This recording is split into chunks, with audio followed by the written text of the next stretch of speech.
For this review, I'm heading down to the lower tiers for once. The 110-foot SC-497 is a 2.0 American subchaser that can be unlocked very early on and serves as a great grinder to get through the lower tiers.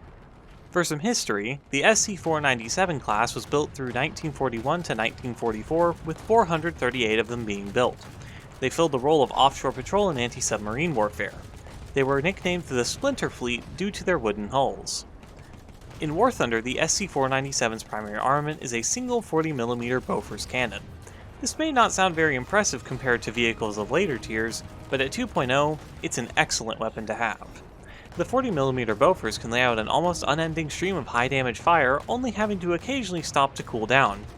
Not only does this gun deal more damage than the primary armaments of most ships it faces, it also has a much better range, allowing the SC-497 to attack targets from 2 to 3 kilometers while they have to close the distance to properly engage. The secondary armament consists of 3 20mm or Lacan cannons. These guns can engage both surface and ground targets very successfully, meaning it's best to leave them targeting both. Most ships can't get close without taking a hail of 20mm fire, and most planes of this BR can't attack without being forced to dodge or be destroyed due to their low speeds. These are the first ships I'm having to cover that use belts instead of individual shells, but luckily, they're very simple in this case. The 40mm has 3 belts, one with half AP and half HE, one with more AP, and one with more HE. The 20mm also has 3 belts, one with 1/3 AP and 2/3 HE, one with more AP, and one with more HE. I'd actually recommend the universal belt with both guns, as that's the closest to a 50-50 split of both ammo types.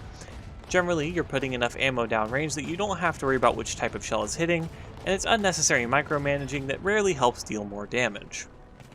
The last weapon system is the secondary weapons. The SC-497 comes equipped with depth charges and a depth charge mortar. These aren't particularly helpful.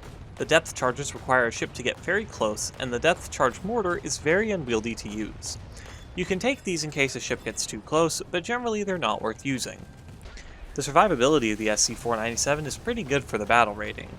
The crew of 22 in the 40mm wood hull are quite average, but the larger size of the ship makes it hard for most machine gun armed ships to kill.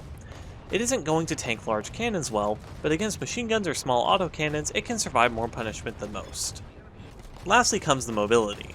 The top speed of 41 km per hour isn't great, and the turning is much slower than most ships it faces. This serves as the main weakness. Torpedoes from nearby PT boats can be a threat as it's difficult to maneuver out of the way. It's best to stay back so you're not forced to play dodge the torpedo. For the playstyle of the SC-497, it's pretty simple. You stay a bit behind your allies, beat down nearby ships with the 40mm, and use the 20mm guns to kill anything getting too close. Prioritize other large ships, and use the high fire rate of your weapons to knock out their primary guns if possible. So long as you aren't in a large up tier, this strategy should be pretty successful. For modifications, I'd recommend the following order: toolset, fire protection systems, rudder replacement, propeller replacement, auxiliary armament targeting, primary armament targeting, and engine maintenance. For crew skills, prioritize leadership, crew interchangeability, fire prevention, and ship control. There's one last thing to know about the 110-foot SC-497. This ship gets a pretty sweet lineup with the 80-foot Nasty and 165-foot PC-451, with all 3 ships being above average and filling slightly different roles. It's great for learning the basics of ships, and it's pretty easy to unlock. It's also had a great BR for grinding through the roughest part of American ships before destroyers, the Elco 77-foot PT-59. For someone who's looking at getting into naval, I'd recommend picking up these 3, putting them in a lineup together, and using that to grind the more expensive ships that follow.